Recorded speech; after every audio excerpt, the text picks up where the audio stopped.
Nora, Nora, Olsena, Nora, Nora, Nora, Olsena, Nora. Daawwattootaa fi dhaggeeffattoota Birmaduu Miidiyaa akkam jirtu? Nagaan Waaqayyoo bakka jirtan maratti isiniif haa baay'atu. Guyyaa har'aatti sagantaa addaatii kuni keessummaa tokko qabadhee gara keessan dhufeera. Keessummaan koo guyyaa Jaal Dhugaasaa Bakakkoo jedhamu. Jaal Dhugaasaa Bakakkoo nama bara hedduudhaa fi qabsoo bilisummaa Oromoon godhu. Keessumaa kan adda bilisummaan Oromoon hoogganamu keessatti nama qooda fudhatanii nama hooggananii waa isaaniin baay'een keessan beektudha yaada. Garuu ani beeksisuu yaalurraa obbo Dhugaasaa afeereenanii akka isaanii of ibsan godhaa. Obbo Dhugaasaa baga nagaan gara Birmaduu dhuftan. Baay'ee gaarii Doktor carraa kana waan naa kenniteef guddoo galatoomii yaada jedha. Waa'ee eenyummaa kootii immoo asuma waa. Eeyyee. Gaariidha akkuma ta'e Dhugaasaa Bakakkoon jedhamaa adda bilisummaa Oromoo keessatti miseensummaadhaa kaasee hoogganarratti hirmaadhee bara dhaloota kootii yookaan bara jireenya kootii irra guddaa qabsoo kanaa fi dhaaba kana keessatti dabarseera. Amma immoo hoogganoota gara boodaa kan dhaloota kanatti qabsoo kana dabarsee kenneessan jira. Akkasii yoon gabaabse. Baay'ee gaariidha. Hedduun isin galateeffadha. Guyyaa har'aatti kan akka wal agarruu fi sababa ammaa kan nuuf ta'e kitaaba keessantuu eebbaaf dhiyaatee jira. Kitaaba keessan kanaa carraa argadhee hin dubbisne garuu kitaaba isaa argeera. Elektiroonikaalii isa jiru jalqabee seenaa baa'oo fi qabsoo Oromoo jedha. Akkanaa galetti isin warra jalqabaa qabsoo kana keessatti qooda fudhate natti fakkaatame xinnoo ishee gadi fageessaati obbo yeroon jedhuu dhiifama naa godhaa. Jaal jechuu kanaan dura namoota baay'eetti meera sababan sodaadhuu fi ani jaaliidhaa ani ofii koof qixxeessoo akkanatti hin taanetti jedheen sodaadhaa. Kanaaf yeroo baay'ee obbo jedhaa. Isin bara dheeraa qabsoo kana keessatti qooda fudhattanii jalqabaa kaastanii mee bara kam keessa qabsoo kanatti dabalamtanii isin? Dubbannuu jaalama Doktor Hambisaa namni qabsoo kanarraa bifuma fedheenu qooda fudhatu hundisaa'uu jaala. Kanaaf mirga guutuu qabda dhaabate jaala keenyaa fayyaa ta'ii jaalummaanis argitee irreenfamaa aangoo addaa tokkos miti waanuma jaalalaan Oromoon ittiin wal yaamu maleedha. Mirga sanaa qabdaa ittiin qaaffatanii hin dhaamotinii. Anas immoo akkuma barbaadetti na yaamuu ni dandeessa. Kaani ani bara 1977 gara dhumaarraa kaaseetanii dirree qabsoo dhaqee yeroo si kan inni itti dabalame ijoollummaatti. Baay'ee gaariidha. Amma kitaaba isin barreessitan kun jalqabaa sana kaasee waan jiru kan seenaa adda bilisummaa Oromoo garuu qabsoon Oromoo mogaa fuula godhate maaliin dhaaba godhate malee isa fuulduras kan turedha. Kitaaba kana keessatti maaltu dabalame maal faatu jira meenuu ibsa? Kitaaba kana haala aanjaa keessattii fi sammuudhaanis mateeriyaalii kitaaba barreessuudhaaf walitti qabatanii waan bareedaa tokko hojjetan keessatti utuu hin ta'in yeroo hundumaa'uu baay'ee nutti dhaga'ama.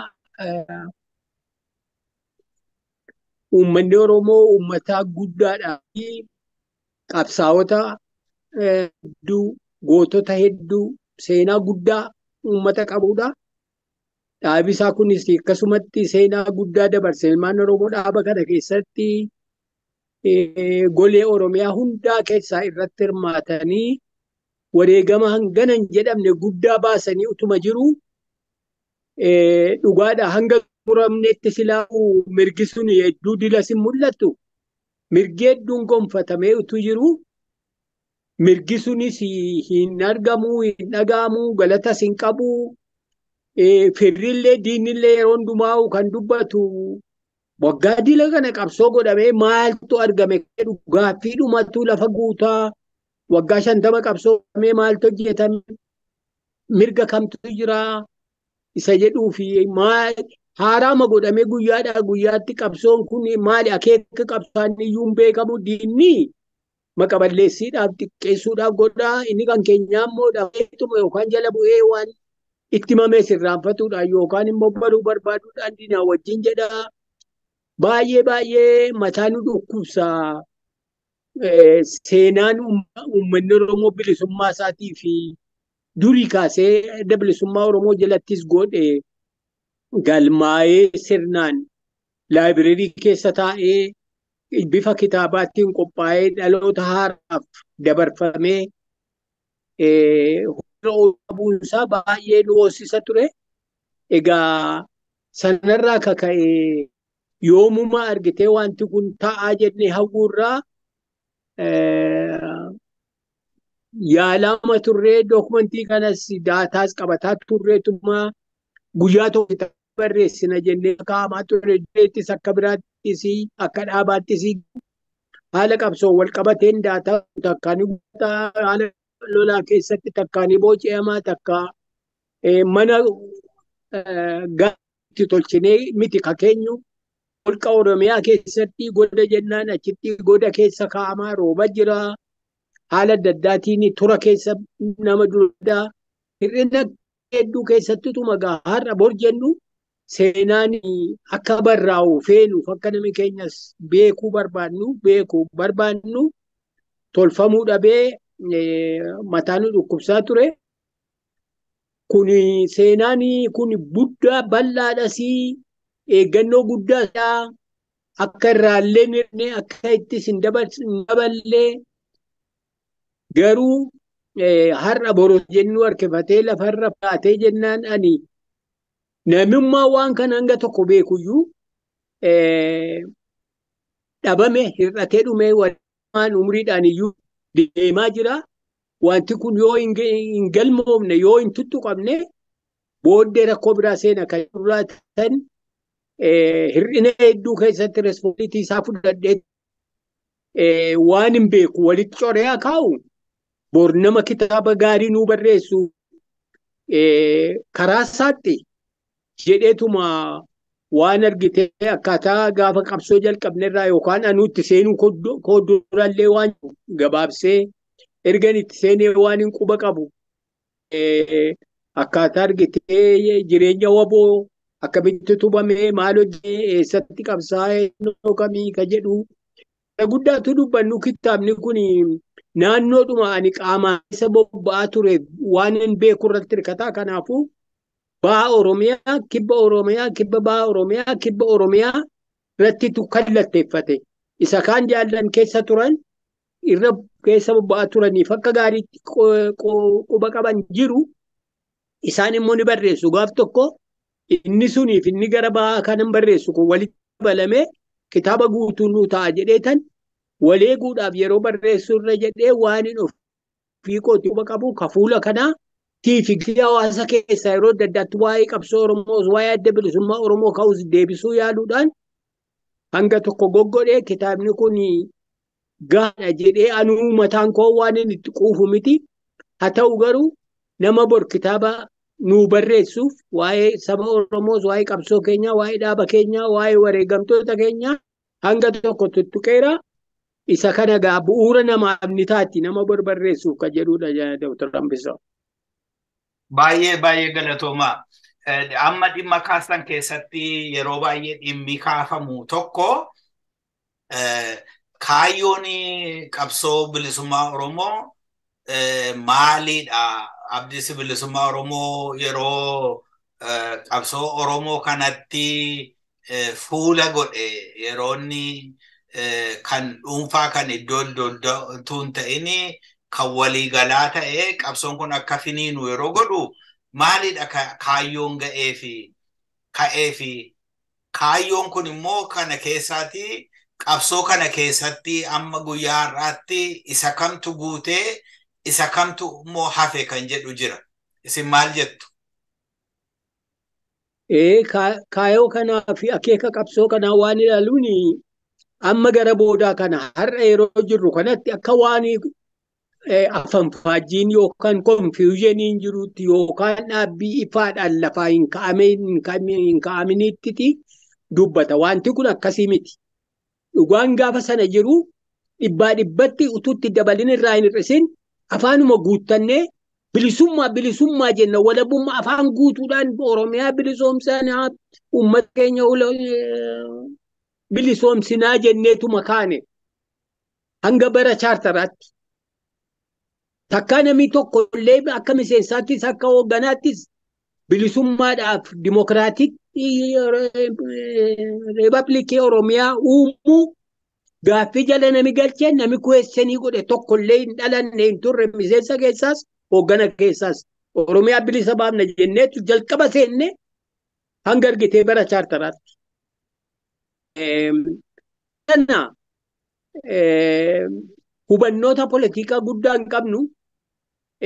Haa ta'u garuu hubannoota xiqqoo jirtuun barrisuun bara xiqqoo see ergitee sooshaalizimiinis dhufee bara maarkizizimiin xiqqoo Itoophiyaa keessa dhufee babal'ataadhaaf namni sana walitti himuudhaaf sanuma irratti maaddee uumnee istadii sarkalii kan naannessu sanuma ture garuu diippilii beenne jechuu hin dandeenyu. Haa ta'u garuu tiyoorii sana maali falaasama sana keessatti konfiyuuziniin hin turre namni muran dhaabbiisa qulqulluu godhee deemuu qabaa.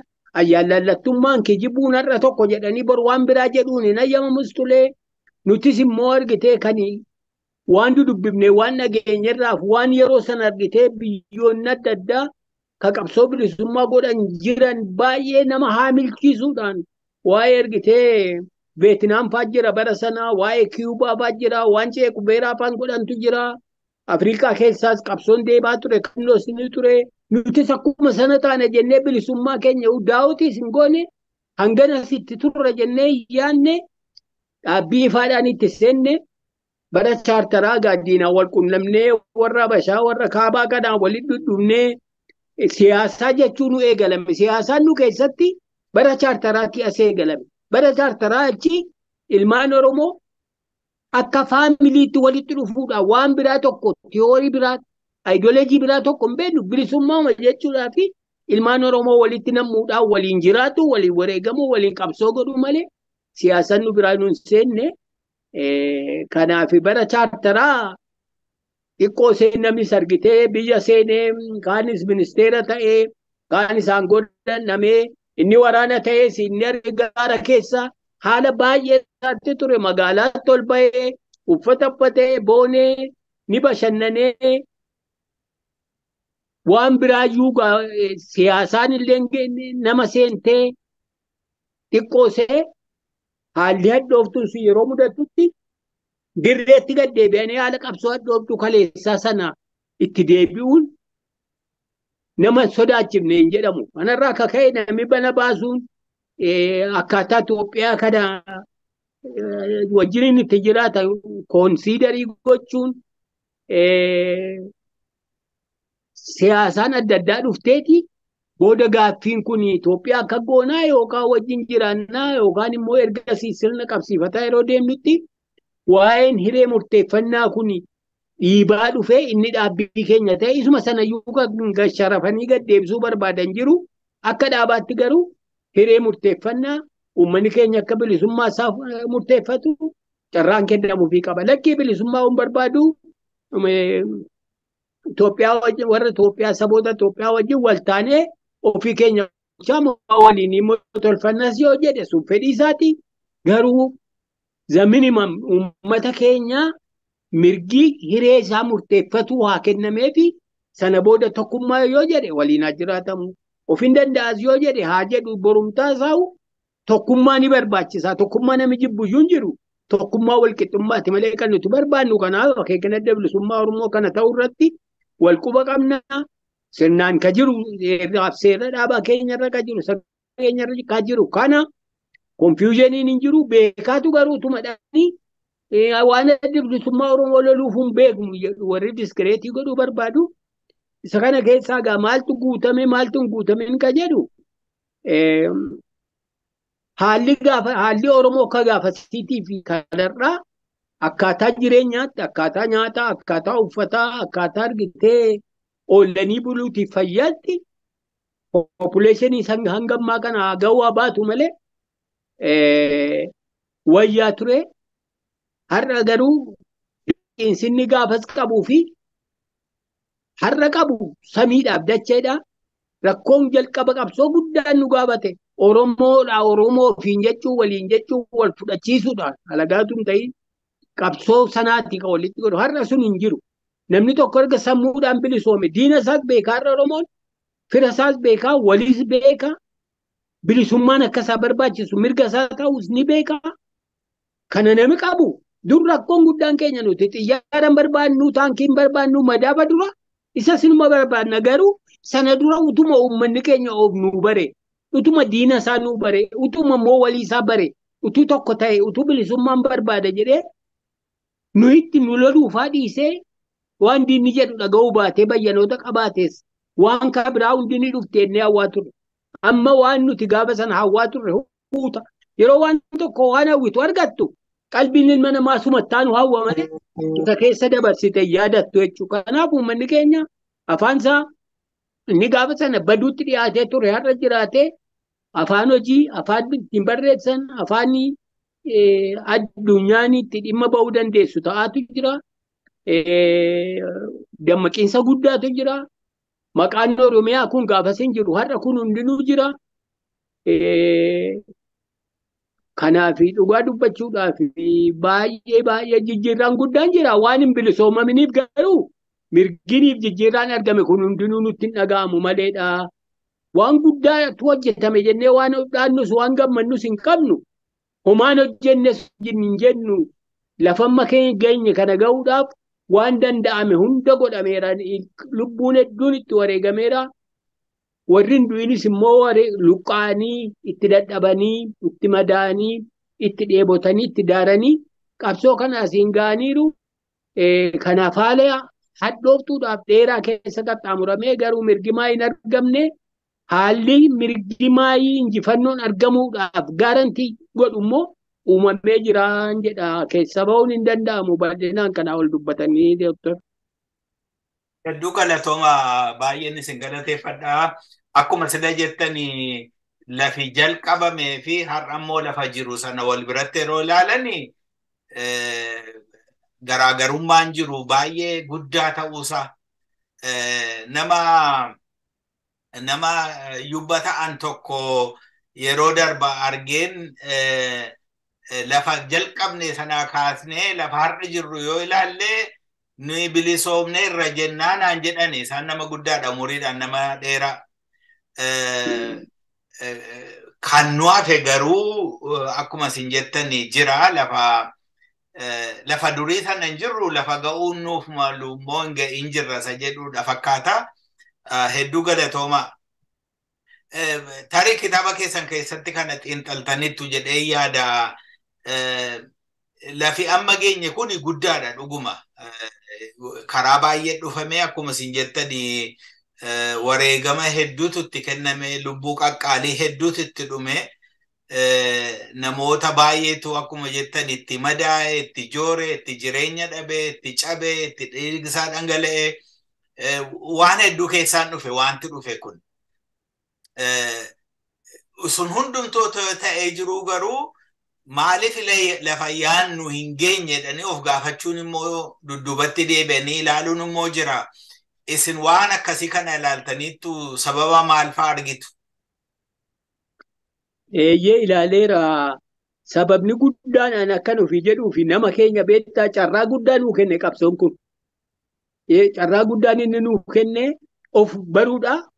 Carraa nuu kenne Oromoon dhiiraa dharaanii uummata akkamiitii isa jedhu carraa guddaa nuu kenne. Oromoon adda bilisummaa Oromoo yeroo jennu uummata Oromoo irraa waan dhufee walitti qabamuuf Oromoo waan jedhamu guutuudhuma isaatti achi keessatti agarta. Goota hangaa ba'es kan argitee ajaa'ibaa agartaa, sodaataa agartaa, gowwaa agartaa, qaroo agartaa. Waanuma ajaa'ibaa gaarii arjaa donna waan hundumaa achi dhufeetu leenjifame wal fakkeeffamee qabsoo tolu ta'a jechuudha. Haa ta'u kana keessatti addi bilisummaa Oromoo namni fagoodha akkamittiin diinaa buqqisanii mootummaan qabannee ilaala malee qabsoo hedduu jira tochi hin gahin dur. Beelli jiraatuu, dheebuun jiraatuu, haalli qilleensaa gammoojjii adda addaa keessatti ulfaataa keessa jiraachuun ganna boonnisaa diinaa wajjin wal loluun akkuma jiru sana qabsoo walitti godhanii ofirrachuun nama biraas immoo nama qabsoo gochuun mataan isaa qabsoo guddaadha. Kanaaf maaltu qabsoo kana harkifachiisee maaliif fiixaan ba'uu dadhabne isa jedhu akka dhaabaattis akka uummata Oromoottis waan hin haalamne tokko kanan yeroo hedduu abdii kutatuun hin ta'u malee gara abdii kutannaatti illee nama geessu qabsoo akka barbaachisutti ga'ummaadhaan murannoodhaan of kenniinsaan godhuu dhabuudha dubbiin dhugaa. Namni hundinuu abalu nu haa bilisoomsuu namni biraan fagoo dhufe nu haa bilisoomsuu malee wareeguma amma baasaa jiru kanallee manuma isaatti utuu inni ciisaa jiru dhufanii manarra gubanii ijoolleedhaaf abbaadhaaf haadha rashananii biraa deemu malee hangi qabsoo suduudaa irratti lubbuun nama keenyaa baay'ee xiqqaadha jechuudha. Yoo madaalanii hanga sanaan ga'u. Kanaaf yoon gabaabsee tokko of kenniinsa olaanaadhaan keessattuu bara chaartaraa booda akkuma silasiin jedhee warraaqxummaan keenya, murannoon keenya, naamusni keenya, kaayoon keenya nu duraa hir'ate jechuudha. Hojii filatu dhufee bakka biyya alaafaa filatuutu dhufaa, hojii laafaa filatuutu dhufaa, of kenniinsaan dirree qabsootti hafanii ba'anii qabsoo godhuu irratti rakkinatu jira. Kanaaf karaa shorti katiifan amma malli qabsootiif malli siyaasaa adda addaa alternatiiviin dhiyaataa oolu kun beeki bilchina siyaasaa qofarraa miti. Wareega seenaa dhooftuu barbaachiftu karaa jahaa dhooftuu sana hin dandeenyu. Isa karaa shorti katii kana baasuun kun maalirraa dhufe seen murannoo madhabarraa dhufe malee namni karaa hadhooftuu kanaan qabsaanii mirga bareedduu gonfatuu sana jibbee miti nama hundinuu. Ilaaleetu waan inni ofii kootiin goone anoo lolaan jiru anoo dhukaasaan jiru abalootti dhukaasi jechuun faan itti ulfaateefa inni kaan immoo baasee rakkoo isaa himatuu dadhabee of kennee qabsoo godhuu dhiisuudhaan ayyaallallattummaarraa qabsoon kuni hanqate fiixa ba'u. Dhaabni kuni ayyaallallattummaa irrattis waan keessa irrattis qabsoo godhaa waan jiruuf jecha diina sanatti achi ba'ee diina sana cabsuu hin dandeenye. Keessatti rakkoo hedduutu mudate. Waldhabbii hedduutu jiraate. Waldhabbii kana jalqabarraa kaasee hanga samma keessa jirrutti tarrisuu yaaleera. Maal keessa dabarsine, maal keessa jirra, maaliif wanti sun ta'e, akkamitti ta'e isa jedhu kakaa'eera. Waldhabbiilee uumaman kana tokko kan duubatti nu harkisanii ijuma walii galaatti irratti namni wal eeguudhaaf abaluu bilisa naa baasu. Ani bilisummatti sanan namaa ijoollee koo biyya alaatti hin barsiifadhaa ofii kootiillee nan baradhaa ergan baradhee booda immoo waan xixiqqoo goggodheetan yookaan maallaqaan yookaan yaadaan yookaan akkuma fakkeessaa tokko goggodheetan qabsootti hin jira ofiin jedhaa karaa biraatiin immoo kan waanuma tokkoyyuu hin goone ala ta'anii ergitee discredit gochuu, qeequu, maqa balleessuu, xiqqeessuu, qabsoo godhuu dhabuurraa kan ka'e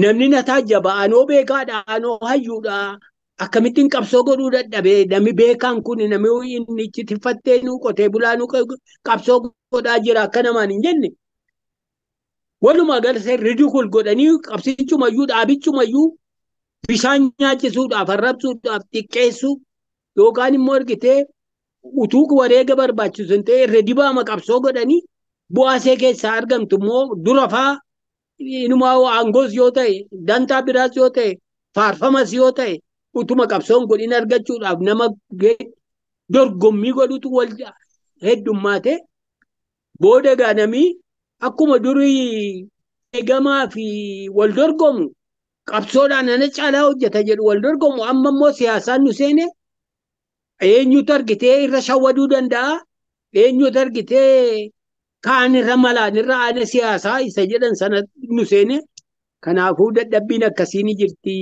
tokkoffaa wal dhabbiin keessaa nu gaadheera of kenniinsa dhabajuma waliigalaatiinu haadammanne haa jennu malee bayyanateera uummanni keenya haa jedhu malee wareegama barbaachisu ammoo hangi kennaa jiramu xiqqaa ta'uun ni jira sana malee diinonni keenya hanga hin qabdu waan baay'ee nama ajaa'ibsiisu fira keenya irra diina keenyatti heddummaate tarii nutis argitee karaa dippiloomaasii tasa'uu akka biraattis nama biraatti fuula deeffannee as deeffannee firoonfachuu irratti hin hojjenne ta'a. Haa ta'u malee garuu uumaadhumaanuu diinan nutti heddummaate qabeenyuma keenyarraa hinaaffaarraa heddummina nama keenyarraa gara laafinaa fi gara jabeenya guddaadhaan ofirraa rukutuu dhabuudhaaf dhabamsiisu. Waan si ajaa'ibummaa Tigireen nu lolaadhaa fi ajjeesaa jirtu boojinaa yoo boojine fidee argitee akkasee qananiifsuudha akkaseetti nyaachuun uwwifnuu fi deebifnee geggeessinu irratti makka goote maatii qabaa balleessite walii keenya kaanee dhukkee walii kaafna beekta. Diina keenyatti nuti gara jabina hin qabnu. Walittis hin qabnu ilma namaatti hundaaf hin qabnu. Inni kun itti hanga tokko argitee biitarli jabaannee qabsoon kun jabina barbaadde fakkeessuudhaaf bira deddeemuun barbaaddu. Diinallee qaceellotti yoo inni nama dhiisuu baate jiilchanii aleelanii ofirraa dhabamsiisu. Nuti utuu bilisummaan argatin human rights warra argitee mirga ilma namaatiif dhaabbate faataana beekta. Waan hedduutu nu gaadi'ee nu qabee bilisummaa dhoowwee asiin nu gahee akka tokkotti tarkaanfatuu dhabuun akka tokkotti wal jala deemuu dhabuunii fi karaa goggoruun karaa yaaduun illee qabsoo kana hanga tokko dhibeesseeraan jedha. Hedduu galatooma baay'ee gaariidha.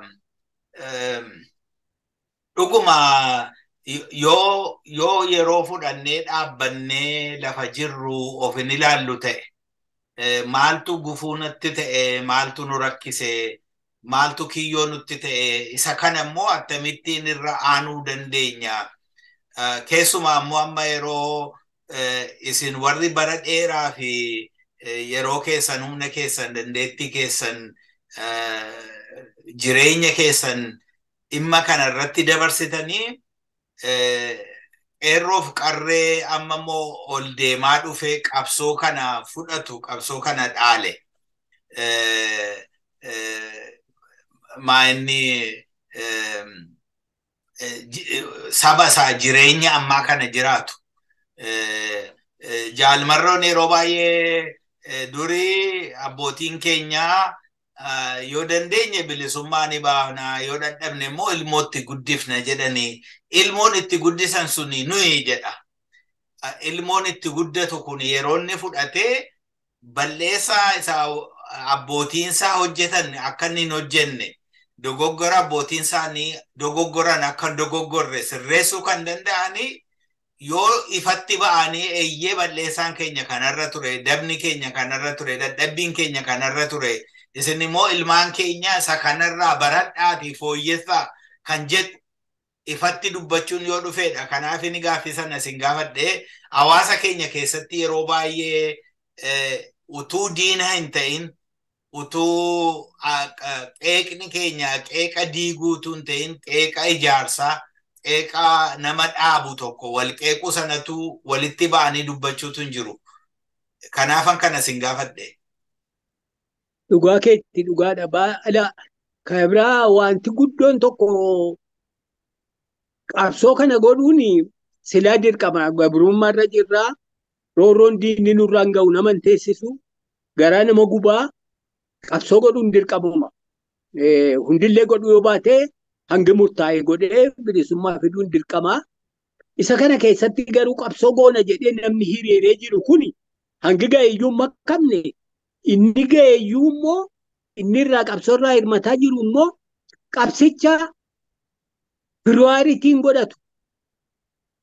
Maqaadhaafitu argitee maqaa qabsootiin itti jira malee akeeka adda addaa awwaalamtuu argitee akeeka ifan ta'in kan mataa ofii mootiivii adda addaa qaqqabaateetti itti jira jechuudha. Kanaaf rakkoo guddaan tokko waan hundaa dura namni qabsoo kana kaa'ee dhimma biraa lammaffaa godhuu keessattuu warri dibooti ta'ee itti kennameyyuu akkas godhuu dhabuudha. Walirraa dubbifna, walirraa agarra, eenyutu qabsoo godhaa jira, hagam tokkotti jirama, maal godhaa jira, afaaniin qabsoo jedhaa hojiin immoo abalu maal godhaa, wal baraa dhumne amma bara booda kan. Lammaffaa haalli qabsoo hidhannoodhaa lallaaffataa deemuun dirreen lafa argitee hoogganummaan waaltomini irraa darbu ta'uu dhabee biyya alaatti hoogganni olaanaan ba'uun qabsoo keenya baay'ee miidhee. Maaliifi dirreetti jaallattuu jibbituu abbaan fedheyyuu seerarraa maquu hin danda'u. Qawwee jira, adaba jira. Yoo jabaatte balleessanii yeroo jedhan adaba du'aallee argachuu jira. Kanaaf namni hollateetuma seeratti buleetu qabsoo godhaa jechuun nichi sodaataan illee nichi shira barbaadullee adaba sodaata. Achitti qoosaan hin jiru. Achi erga biyya alaatti ba'ame hooggannis erga ala ba'e akkitti maaltu jira gaa abbaama barbaadetu hojjetaman namni dirqiidhaan seeraan wal hojjiisiisu hin jiru. Seerris waraqumarra malee heerris argitee hojiirra hin oolu kun qabsoo kana laaffisuu irra guddaa qabaate. Kan dhaloota ammaa kana baay'ee nama boonsaa, baay'ee nama gammachiisa. Waan abdii namatti bulchutu hojjetamaa jira. Garuu ammallee rakkinni ni jira. Wal hubatuu dhabuun ni jira. Ammallee rakkinni ni jira. Abdiinis ni jira. Rakkinni jiraatuun waan ajaa'ibaa miti. Qabsoo jechuun rakkinaan guutuudha. Sanuma keessa darbaniitu bilisooman malee maa rakkoon jiraattiin jedhamu. Rakkoon sun haa jiraatu. Rakkoo sanarraa baranii rakkoo sana furanii bilisummaatti deemuutu hojjetamuu qaba malee waa'ee rakkoo yeroo hundumaa rakkoon utuu namuu hin barbaadinuu isheen ofii ni dhufti. Ammoo bara seenaa kana waan si ajaa'ibu namni qabsoon godha jedhu ofumaan rakkoo ofitti fiduu rakkoo ofitti dabaluu agarra. Rakkoo ofitti dabaluu yeroon siin jedhu diinaa utuu ofii lafaa qabdu waan argitee diinni si godhuu qabu of goota. Amma gaa haala amma keessa jirrutti haala gaarii jira, abdiinis jira, rakkoonis jira yeroon siin jedhu fakkeenyaaf amma dhalooti qubee wareega guddaa nuu baasee qabsoo kana waan namni hin goone godhee akka biyyaatti, akka Oromiyaatti, akka Itoophiyaa qofatti utuu hin ta'in akka addunyaatti illee seenaa ajaa'ibaa galmeessuu waan hin haalamne dhalooti kun ammas utuma wanti fedheyyuu hin jirre gabrummaadhaaf akka inni hin jiraanne akka inni jala hin bulle abdiinuma jira nutu har'a abbolitti wayitti ba'uu dadhabe malee. Haa ta'u garuu jabinuma guddaa kana keessa maaltu jira seetee laafinni ni jira, dadhabbiin ni jira. Nuti dadhabbiin keenya gaa'imameen dhumu bara qabsoo dheeraa kana keessatti dadhabbii hedduu keessa laaqataa as geenye waan feenee goonutu hin ta'in waan dirqiidhaan humna keenya ol ta'ee dandeettii keenya ol nutti ta'ee balleessineefaa ta'uu ni malaa jechuudha. Amma gaa maaltu jira?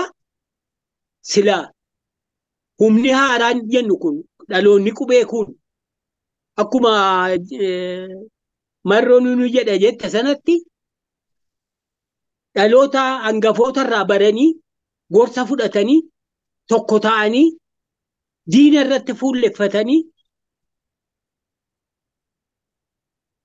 hoogganni duraan tures inni dulloomes muuxannoo qabuuf yaada qabuuf yoo xiqqaate waan biraa godhuuf yoo baate eebbisee jabaadhaa ijoollee koo jedhee qabsootti fufuudha malee waan danda'aniif xiqqaanis dhiirris dubartiinis ijoolleenis maanguddoonis waraannis inni biyya alaa jirus inni gaara jirus qaama tokko ta'ee humna tokko waliin ta'ee hanga ilaalchaaf dhaabbii adda addaan qabaatinitti bakka tokko hafuura tokkoon duura diinuma irratti rakkoodhuma gabrummaa irratti fuulleeffatee qabsoo godhuu yeroo qabu beekaa akka waan argitee wal dhabuun wal tuffatuun wal ciiga'uun ana beekaa ana caala jechuun qabsoo kanaaf gargaaru tokkotti qabaan nama dadhaba jechuudha. Kunuu rakkoo tokko akka nama gabrummaa ofiin barbaade ta'uu kanan siin jedhu maali mee tokkummaadha moo namni tokko dhugaadha kaawwarraa yoo maqe yoo diinaa wajjin dhaabbata ta'e yoo qabsoo kana walirratti balleessuudhaaf deema ta'e tasuma argitee kompromaayizeeshin hin jiru waliin hojjechuu hin dandeessu. Garuu yoo dhaabbii tokko qabaatte akeeka tokko qabaatte yoo dandeesse wal gargaartee yoo dadhabde mootumtuu walii hawwite maaliif diina walitti taata? Abadan hanga feete beektu hanga waloodhaa beekumsi mataan ga'u. Kan walitti cuunfamee walitti dabalamu sanatu bilisummaa fiduudhaaf abdiin guddaan jira. Yoo ati waa taate illee saafetu bakka bu'ee immoo waan akka itti dadhabdu itti wareegamtu kana fiixa sii baasa. Kanaaf maanguddoonni irra jirru wanti guddoon nuti barbaannu leegasiin keenya akka gatii dhabne akka argitee ija hin dhabne dadhabbiin keenya Oromiyaan akka bilisoomtu ijoolleen dhaloota haaroon kun akka nu bilisoomanii biyya keenya nu qabatanii seenaan dabre kun kabajaadhaan jaalalaan faarfamee qabsoo goonee seenaan bareedaan tokko tolfamu. Haala amma keessa jirrutti rakkoon keenya guddaanii diina of duratti laallu sanatti kallatteeffachuu dhabu hundumaa dura qabsoon kun milkaa'aa fiixa ba'u isa jedhu adda durummaa kennuufii dhabuudhaan wanneen adda addaatiin sababaa barbaannee wal dhabuu walii keenya gidduutti shakkiidhaaf birraadhaa fi walirratti amantaa dhabuu uumuuni dadhabbii jiruudha. Hoogganni adda bilisummaa Oromoo wanti inni barbaadu dhaloota haaraa kana milkeessuu wareeginni isaanii akka ija godhatu gochuu warri dirree falolaa jiranis warri magaalota Oromiyaa bakka hunda keessa jiranis warri biyya alaa jiranis waan danda'an hunda walii ta'anii waan itti wareegamaa jiran sana ija argamsiisuudhaan milkaa'uu isaanii feenu waan biraa tokkollee kan nuti feenu hin jiru.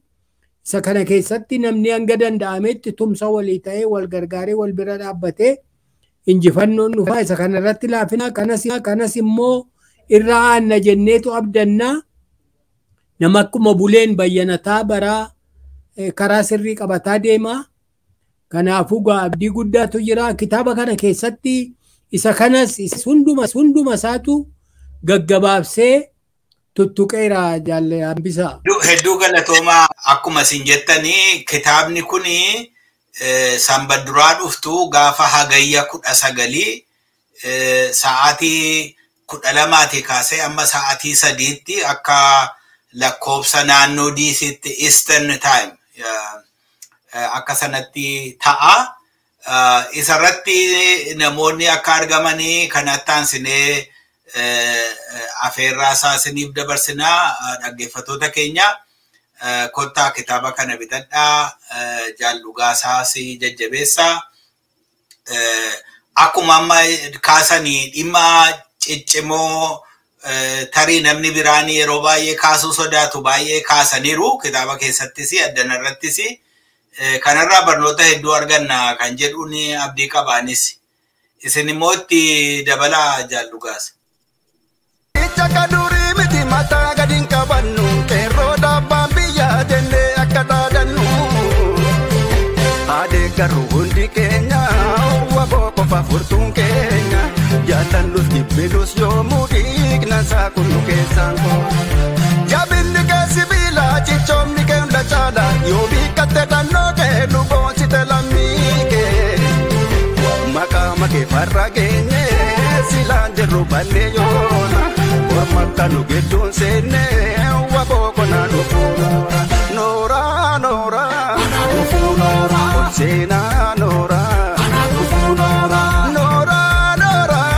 Dhufuu noora. Ol seenaa noora. Dhufuu noora. Goota Oromoo beekta durumaa goota foffoodhattu sarramaan nu goota. Hoomaan fiddu yartuun boolla meeqas bootte aangoonarraa marga keerroo seente. Gaariidha tole fayyaa ta'ii akkuma jedhame egaa kitaaba kana keessatti gaaffii daddaatti hawaasa keenya keessaas alagaarraas ka'uu waa'ee adda bilisummaa Oromoo waa'ee qabsoo Oromoo ilaalchisee biriifilii gadi fageenyaan jechuun hin danda'amu waa'ee kaayoo qabsoo keenyaa waan haala jabinaa fi laafina keessa qaxxaamurree wareega uummanni keenyas miseensonni keenya loltoonni keenya baasan akkaataa utubamiinsa adda bilisummaa Oromoo jalqabaa kaasee haga ammaatti maal keessa akka jirru kitaaba kana namni dubbisee irraa argaa. Kanarraa ka'uudhaan iyyuu immoo kan itti aanu nu barreessuudhaaf ni haamila jedhee tanadha. Kanaaf dhuftanii yoo ayyaanicha irratti argamtanii galata qabdu fayyaa ta'aa jedhee tan egaa xumuraan gara kootiin jaallambisa. Baay'een isin galateeffadhaa ulfaadhaa fayyaa ta'aa. Sanbaduraattis immoo yoo jaalala Waaqayyoo ta'e wal agarra nagaan jiraadhaa. Gaarii guddoo galatoomii fayyaa ta'ii tole walitti deebinaa nagaadhaan naa jiraadha. Ameen fayyaa ta'aa isinis.